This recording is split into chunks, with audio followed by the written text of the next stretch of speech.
It all started like any regular afternoon commute. The train was buzzing with quiet conversations, people staring at their phones, others just trying to get home after a long day. Among them was a well-dressed black woman sitting near the window, quietly minding her own business. She wasn't drawing attention to herself until she caught the eye of someone who didn't know who he was messing with. A man, loud and arrogant, boarded the train with an energy that made the atmosphere shift. He looked around like he owned the place, clearly trying to impress the small group of friends around him. His loud jokes started off annoying, but things quickly turned uncomfortable. He began picking on passengers, throwing around rude comments, and pushing boundaries just to get a few cheap laughs. Then, for no reason at all, he locked eyes with the woman by the window.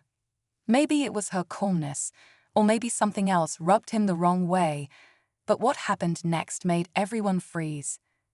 He said something to her, something sharp and unnecessary.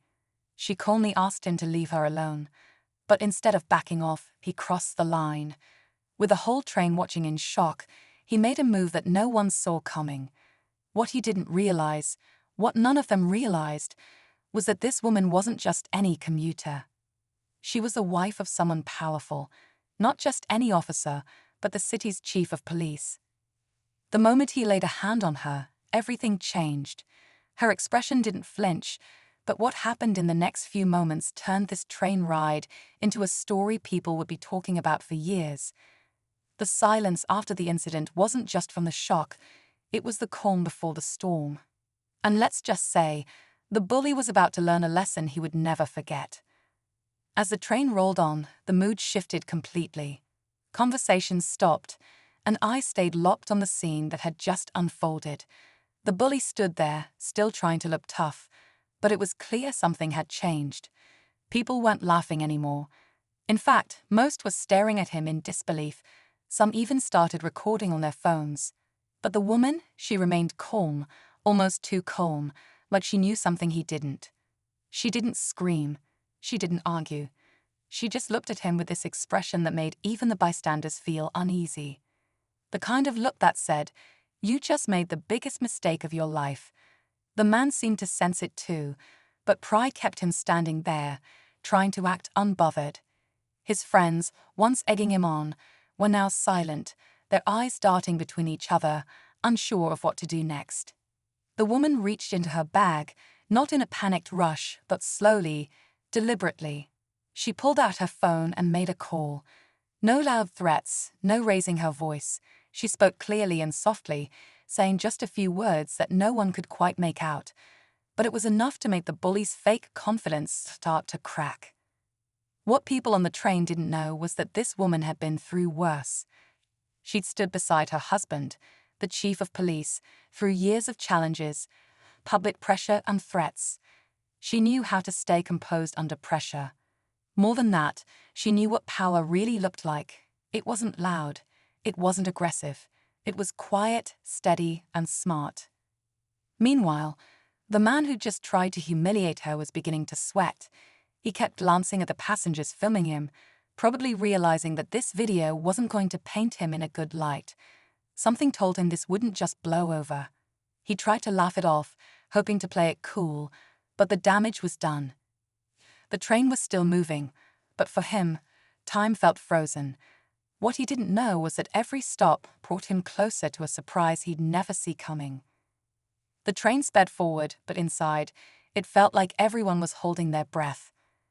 The man who had started all the trouble was starting to look nervous. His smirk had faded, and the silence around him was deafening. He could feel the weight of every eye watching him. But it wasn't just the passengers he had to worry about. It was the call the woman had made. She didn't raise her voice, but something in her tone hinted that things were already in motion behind the scenes. What the bully didn't know was that a patrol car had already been dispatched. The woman's husband, Chief Daniels, had heard every word she said, and when he got the call, he didn't hesitate. This wasn't just another case to him. This was personal. In his world, justice was more than a job, it was a mission. And now it had crossed over into his own home. Back on the train, people whispered to each other, trying to piece together what was happening. A teenager sitting a few seats away texted his friend, Dude just slapped a cop's wife. Someone else checked social media, and already, a short clip of the incident was starting to spread. It wasn't viral yet, but it was gaining speed, just like the train. Meanwhile, a quiet man in the corner of the car looked up from his book. No one had noticed him before, but now he was paying close attention. He was an off-duty transit officer, and although he hadn't revealed himself yet, he was keeping a close watch on the situation. He'd seen enough to know this wasn't just some commuter drama. There was something deeper going on here. The woman sat silently, still composed, her eyes calmly scanning the car. She wasn't afraid. She knew help was coming. But there was still tension in the air, thick and unspoken. No one knew what would happen next. Would the man try to run? Would the train be stopped? Or would this moment explode before anyone had time to react? The train approached its next stop, and with every second, the truth and the consequences were getting closer. As the train neared the next station, everything felt like it was hanging by a thread. The usual sounds of the ride, the low hum of the engine, the faint rattling of metal, felt distant under the heavy silence that filled the car. Every passenger was locked into the moment, eyes bouncing between the woman, the man who had slapped her, and the doors that would open any second.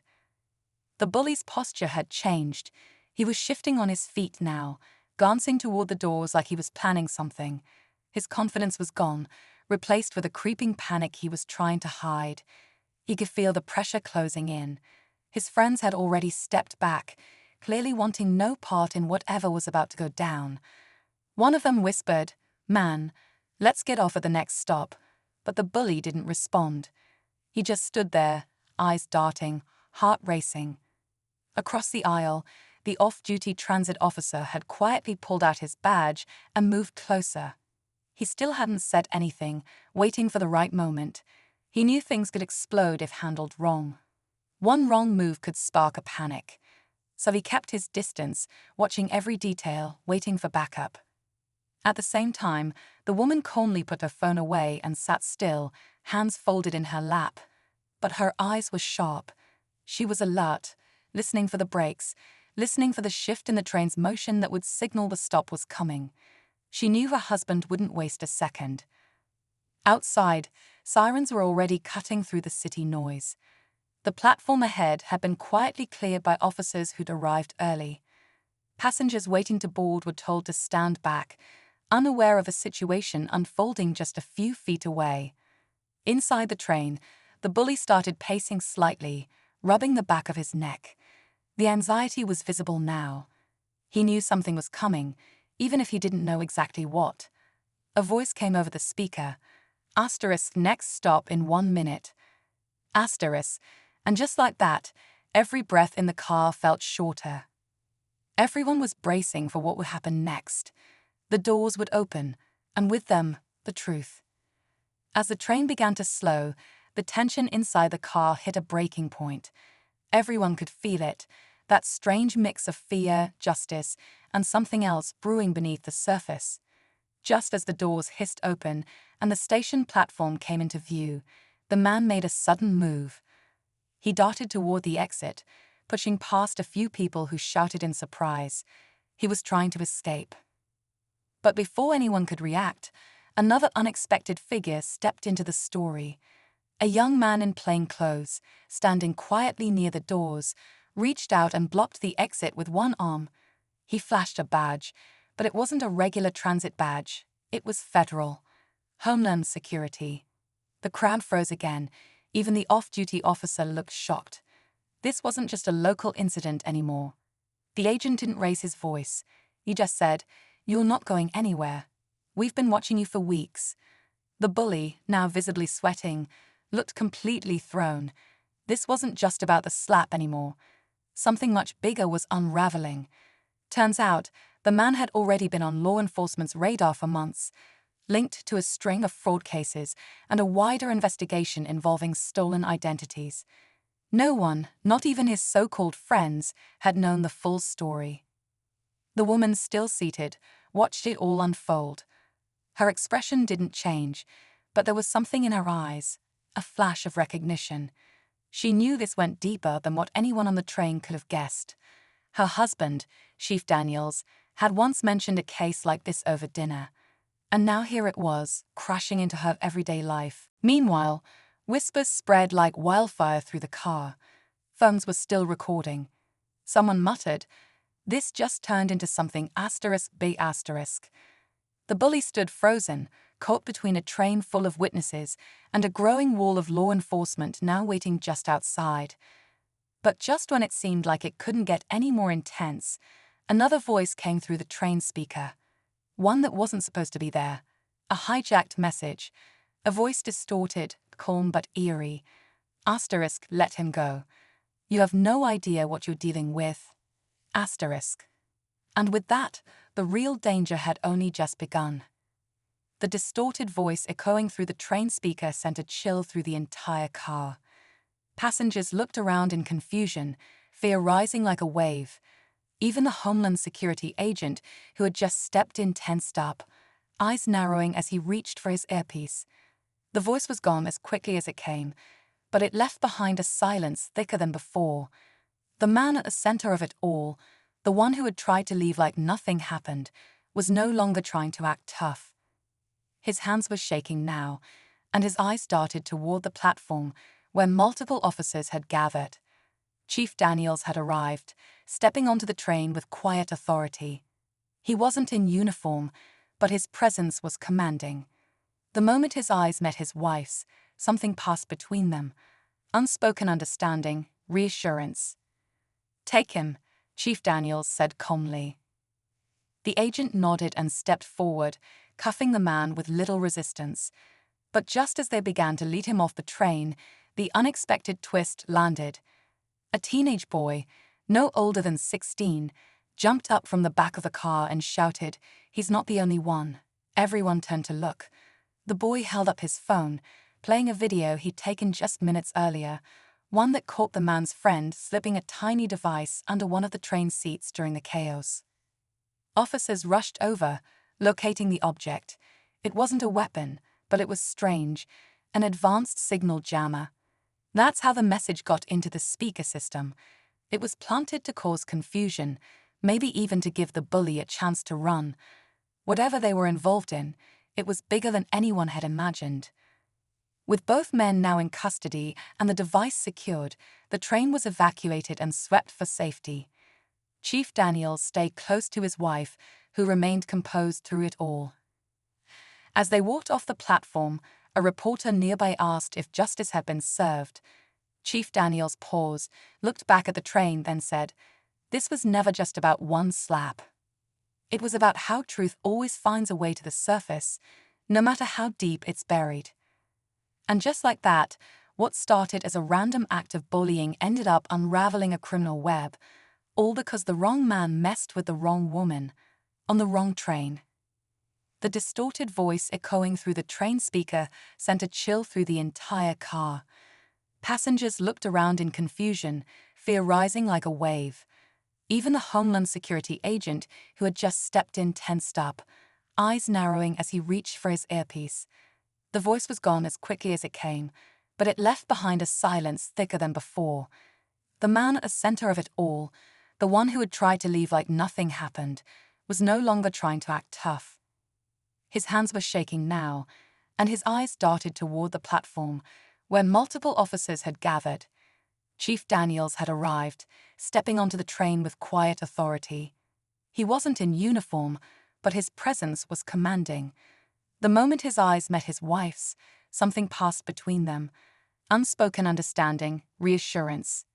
"Take him," Chief Daniels said calmly. The agent nodded and stepped forward, cuffing the man with little resistance. But just as they began to lead him off the train, the unexpected twist landed. A teenage boy, no older than 16, jumped up from the back of the car and shouted, "He's not the only one." Everyone turned to look. The boy held up his phone, playing a video he'd taken just minutes earlier, one that caught the man's friend slipping a tiny device under one of the train seats during the chaos. Officers rushed over, locating the object. It wasn't a weapon, but it was strange, an advanced signal jammer. That's how the message got into the speaker system. It was planted to cause confusion, maybe even to give the bully a chance to run. Whatever they were involved in, it was bigger than anyone had imagined. With both men now in custody and the device secured, the train was evacuated and swept for safety. Chief Daniels stayed close to his wife, who remained composed through it all. As they walked off the platform, a reporter nearby asked if justice had been served. Chief Daniels paused, looked back at the train, then said, "This was never just about one slap. It was about how truth always finds a way to the surface, no matter how deep it's buried." And just like that, what started as a random act of bullying ended up unraveling a criminal web, all because the wrong man messed with the wrong woman, on the wrong train. In the days that followed, the story made headlines everywhere. What started as a disturbing moment on a city train quickly turned into one of the most talked about events of the year. News outlets picked up the video clips, interviews with passengers began to surface, and social media lit up with reactions. People were shocked not just by the public confrontation, but by the hidden layers behind it: the criminal case, the security breach, and most of all, the quiet strength of one woman who refused to be shaken. The woman, now identified only by her first name, Monica, chose not to do interviews. She wasn't interested in fame or attention, but people were inspired by her. Her calm under pressure, her refusal to retaliate with anger, and her powerful presence reminded everyone of the strength and grace so often overlooked in everyday life. She didn't need to raise her voice to be heard. One passenger said during a local news interview, "She let the truth speak for itself." Chief Daniels, while still focused on his responsibilities, made one short public statement: "No one is above the law, and no one should ever feel unsafe in public spaces." His words echoed across social media, becoming a powerful reminder about accountability, justice, and respect. As for the two men arrested, their charges extended far beyond what anyone had expected. The train incident turned out to be the final piece of evidence investigators needed. They were linked to a small network involved in digital fraud and interference with public infrastructure. What they thought would be just another scare tactic turned out to be the moment everything fell apart. The teenager who had stepped up with his video. He was later honored by the city for his courage and awareness, proving that sometimes the quietest voices carry the most impact. And so, the train that afternoon didn't just carry people, it carried a lesson, a reminder that respect matters. That strength doesn't always shout, and that sometimes the most powerful person in the room is the one everyone least expects. Because in a world full of noise, real power often speaks in silence.